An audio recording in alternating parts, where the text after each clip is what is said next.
Hello guys, today I'm gonna be showing a watch that is not mine. This watch belongs to a friend of mine, and you can already tell it's a Bulova. Let's unpack this thing. I'm packing it with the box because the box is really cool, as you can see. And here it is. This is the Bulova moon watch, or the more accurately put, the Bulova Lunar Pilot. Let's check.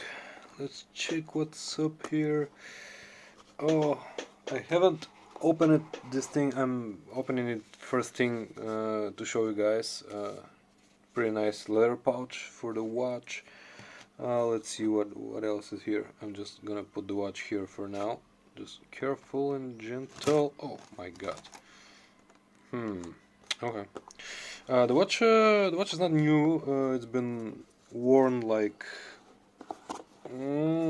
probably close to a year now. There's nothing here, just some documents. The tag that shows the retail price is also here. Here it is, $675. If you check prices online in USA, you can find this thing much cheaper, close to half of what it shows on the sticker. Let me put out the box for now. And here we are. Let me try to focus here. Focus, yep. And this is it. This is the Bulova Lunar Pilot, as I already said. This watch came out, I think, in 2000. I'm pretty sure it was like around 2015, 2017, something like that. It all started when a watch resembling this one, actually pretty much visually the same as this one, appeared on an auction as a watch that have been to the moon on the Apollo 17 mission. I'm not sure I'm gonna show you this here. I hope I can, because I really don't wanna. Apollo 15, oh my god, I'm a complete retard. Anyways, Apollo 15 mission to the moon, and so what happened was there were Omegas issued to NASA, and one of the pilots actually managed to broke a couple of his Omega, and I think it was like his backup Omega also, and he had one of these watches, or like kind of one of these, just a mechanical one with Swiss movement. He had one of these, his own watch he brought to the mission, and he actually wore it. And this watch sold at the auction for, I think, 1.6 million, 1.625, like close to $1.7 million. After that, Bulova decided to release a reissue, kind of a reissue of that exact watch. And actually, if you look online, you will find this one pretty much resembles the same appearance, the same appearance of the original watch. And yeah, I mean, it's I'm not sure how to put this. I've held this watch just for a little bit, like a year ago. Now I wanted to have a full surprise with you guys. That's why my friend gave it to me like yesterday, and gave me the watch, and I haven't even opened the box because I really wanted to check it like up and close here on the video, because as you know, my videos are freestyle, and yeah, I wanted to have a reaction. So let me try to do a macro, kind of a macro shot, just for because pictures do not show, do not give justice to this watch. The depth of the dial is something really stunning. I'm not sure. I'm not sure. I'm not sure you're seeing this, but no, you have to be. You have to be seeing all this texture and layering of the dial. It's just amazing. Everything about this dial watch bracelet is perfect. I cannot imagine how actually they managed to put this, because as you saw, the retail price is $675. That's pretty steep. But as I said, if you are on the US market, you can find this close to between 320 or 350, something like that. And for that price, what you're getting is amazing quality. Movement, that is the quartz. Yeah, some of you might be like, oh, we don't like quartz. Quartz is just like battery powered and blah blah and stuff like that. But this is not your regular quartz. This is a high precision quartz.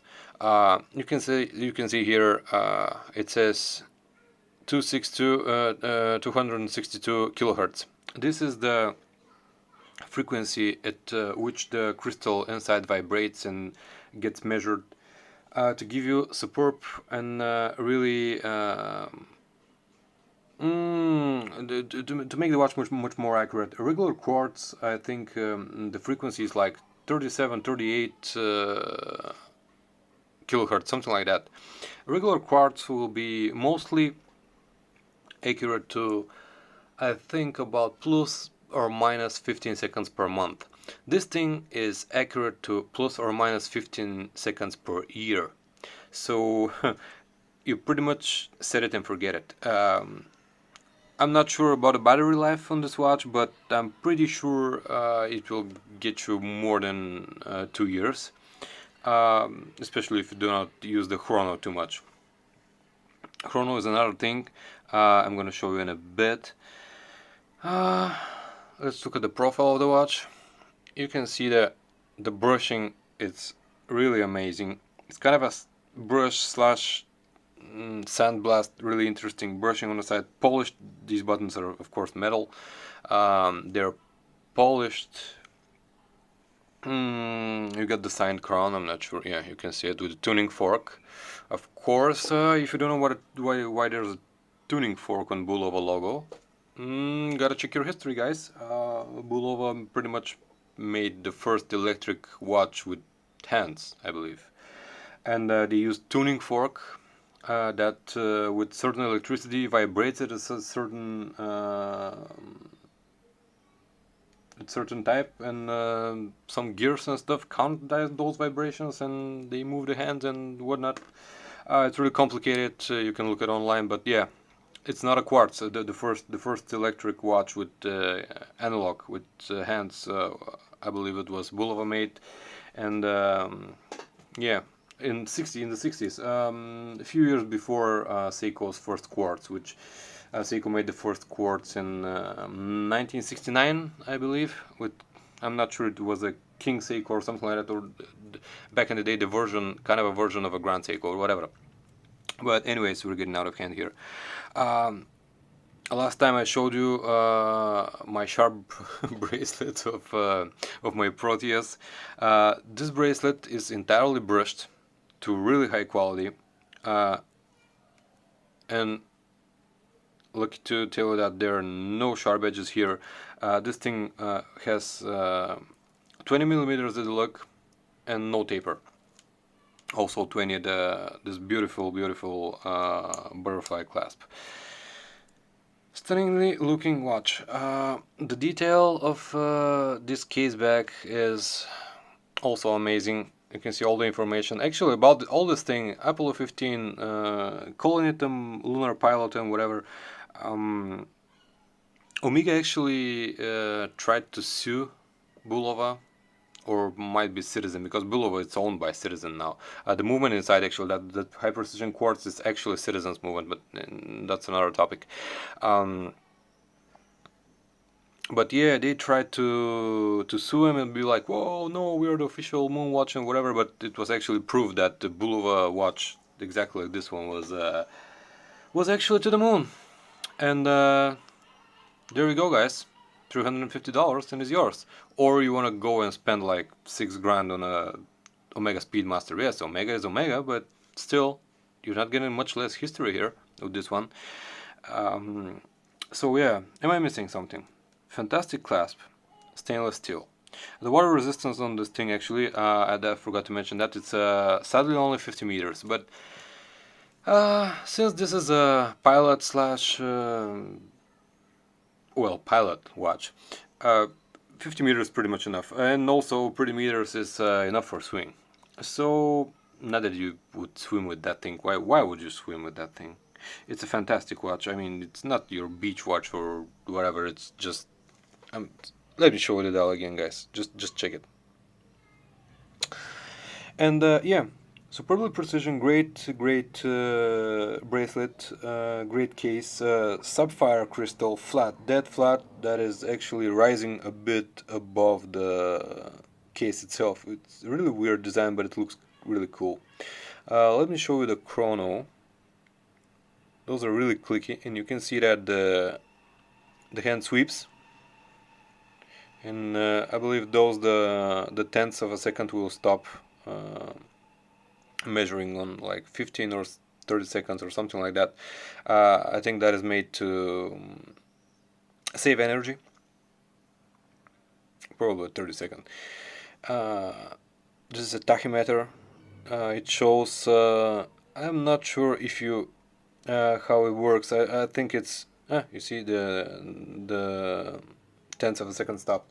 I think that is based on a mile. When you start the tachymeter, by the time you cover a mile and stop it, it will tell you miles an hour speed. This is like if the 7 seconds or 7.5 seconds are the time you get to a mile, this will be like 500 miles per hour, something like that.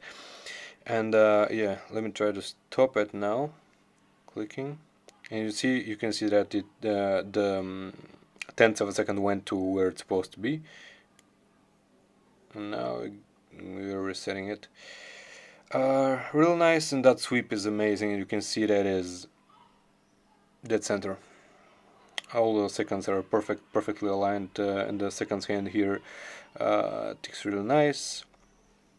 I'll try to show you the lume of this watch. The lume of this watch is not superb. Probably this is the only downside of that thing. Wait a second, guys. Here we go. So even now you can probably see it, but I can tell you that the camera makes it look a bit better than it is. It's bluish, as you can see, but it's not really bright, and light's kind of okay. Now I'm looking at it and it's pretty legible, but it's no Lume Monster, and yeah, so there's that. If you're expecting like something really bright or something like that, it isn't. Not that it needs to be. Let me turn on the lights again. Oh. But yeah, I'm pretty sure that this lume, that bluish tint, comes from you know who, from Citizen. Citizen's lume is blue. Bulova is owned by Citizen. The mechanism in this watch, the movement is from Citizen, so yeah, probably the looms too. But Citizens are built like tanks and really nice watches. This is a notch above. I haven't handled like really more than expensive Citizen, like $200-300, but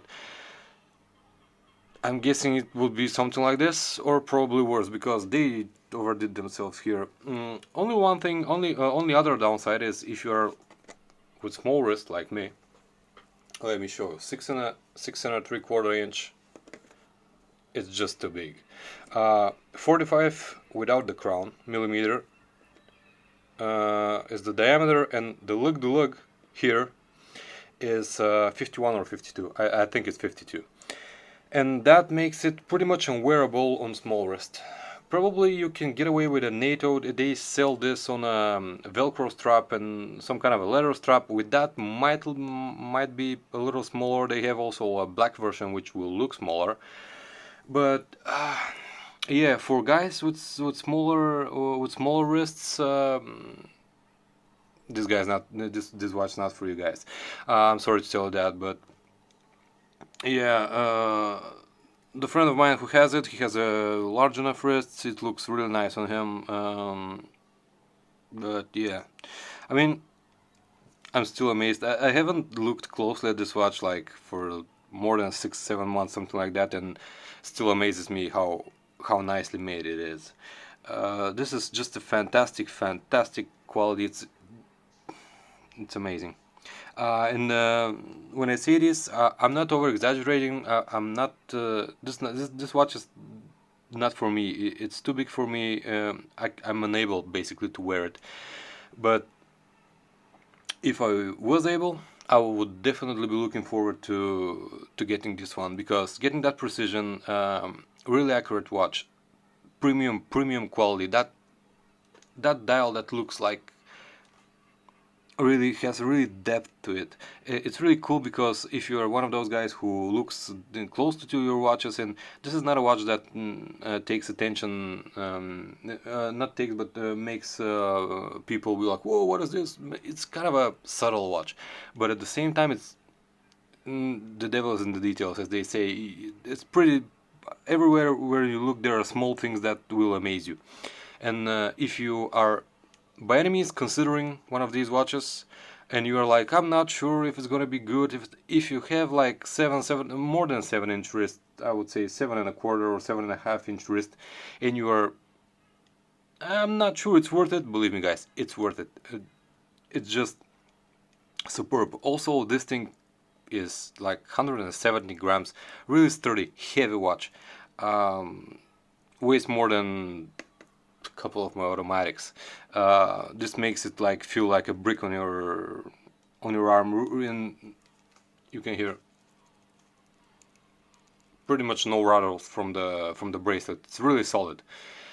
So yeah, that is it. This is not a new watch. I'm not sure I gave you much information that you didn't know, but still, I believe it's kind of informative and showing some different perspective from a guy that has an opinion and likes to share it. So I hope my opinion is something you like hearing. And again, if you're considering this watch, go and get it, guys. It's a perp. It's a perp. Yeah. Thank you for watching, guys. Hope you enjoyed the video. This one is getting way too long and I'm rambling, but yeah. Have a good one.